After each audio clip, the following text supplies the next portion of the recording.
Afwan Ustadz, bagaimana cara menyikapi kesalahan istri dan supaya kita tidak tersulut emosi, terlebih ketika istri tidak mau menerima nasihat kita? Ya, terima kasih atas pertanyaannya. Hadirin Allah muliakan. Yang pertama, masalah pernikahan adalah masalah ta'awun syar'i, kata sebagian para ulama. Jadi salah satu pondasi pernikahan dan rumah tangga adalah firman Allah dalam surat Al-Maidah, wa ta'awanu 'alal birri wa taqwa wa la ta'awanu 'alal itsmi wal udwan. Kita saling tolong menolong dalam kebaikan dan ketakwaan, dan kita tidak saling tolong menolong di atas dosa dan permusuhan. Jadi spirit yang harus dibangun adalah kita saling tolong menolong untuk jadi orang yang bertakwa, karena kita nggak bisa bertakwa sendirian misalnya, maka kita butuh pendamping, kita butuh istri dan istri butuh suami. Jadi ketika istri melakukan kesalahan, kita harus tolong, hadirin sekalian, bukan ngamuk, tolong. Jadi kita harus berpikir bagaimana cara yang paling efektif menolong istri kita. Bisa jadi marah, bisa jadi. Tapi marahnya itu bukan emosi. Gimana cara marah nggak emosi, hadirin? Sambil senyum nimpuk gelas gitu Pak Ustadz? Bukan. Marah mendidik. Marah karena Allah, kata Ibnu Jama'ah rahimahullah. Marah karena Allah, bukan karena marah emosi. Dan marah karena Allah, marah mendidik, itu kaidahnya jelas, takarannya jelas. Dan hati itu tenang. Karena tujuan kita bagaimana istri kita berubah. Bukan mengungkapkan dan meluapkan, bukan. Jadi ketika kita sepakat bahwa saya harus tolong istri saya karena istri saya melakukan sebuah kesalahan, maka kita akan berpikir cara yang paling efektif bagaimana menyelamatkan dia. Begitu juga dengan istri. Ketika suaminya salah, maka istri akan berpikir bagaimana cara menolong suami saya agar keluar dari kubangan maksiat dan dosa. Itu yang harus kita camkan. Makanya hadirin yang Allah muliakan, pernikahan itu harus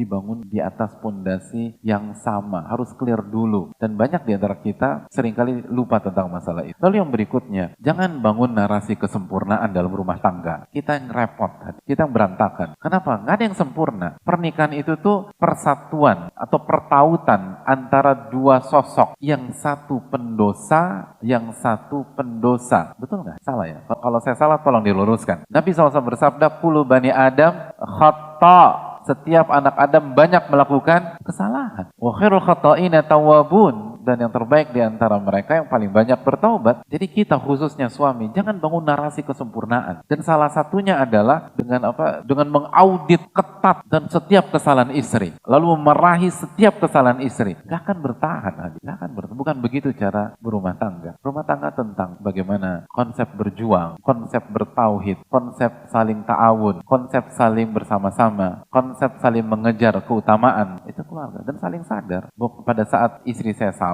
maka besok saya yang salah. Dan begitu seterusnya. Lalu bagaimana kita bertobat kepada Allah Tabaraka wa Ta'ala. Lihat bagaimana Nabi SAW ketika istri beliau melakukan kesalahan. Apa kata Allah tentang Nabi SAW? Arrafa ba'dahu wa a'rada an ba'd. Nabi SAW hanya membahas sebagian masalah dan mengubur sebagian masalah yang lain. Tidak semua masalah dibahas. Dan yang terakhir untuk pertanyaan ini, kita jangan punya mental hobi mencari kambing yang warnanya hitam, hadir. Tidak akan berhasil. Kalau mental kita cuma cari kambing hitam, menyalahkan orang, buat apa kita ngaji? Tanpa belajar agama pun bisa kita lakukan. Kita kan ngaji untuk ada perubahan, kan begitu. Kalau mental kita hanya nyalakan istri, atau istri nyalakan suami, nyalakan suami, itu orang yang nggak ngaji pun jago. Itu skill dimiliki oleh banyak orang tanpa harus datang ke kajian, tanpa harus mendekat dengan Allah, tanpa harus bersama Al-Quran dan Sunnah Nabi SAW.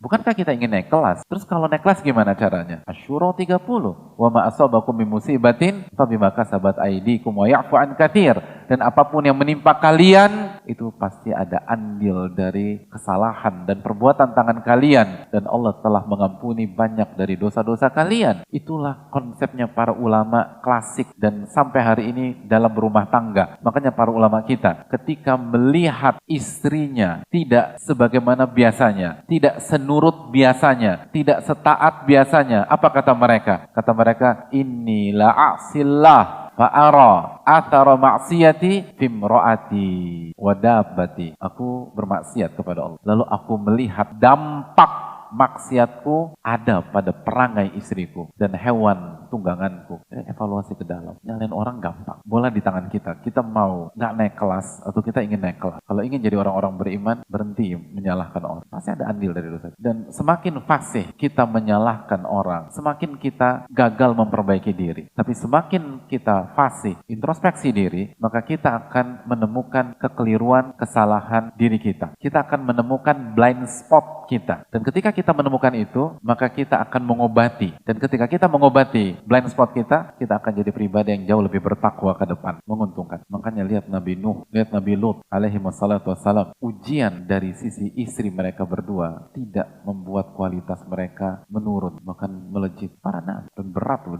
diuji dari sisi istri, itu salah satu ujian yang paling berat. Tapi belum bisa dengan taufik Allah Subhanahu wa taala.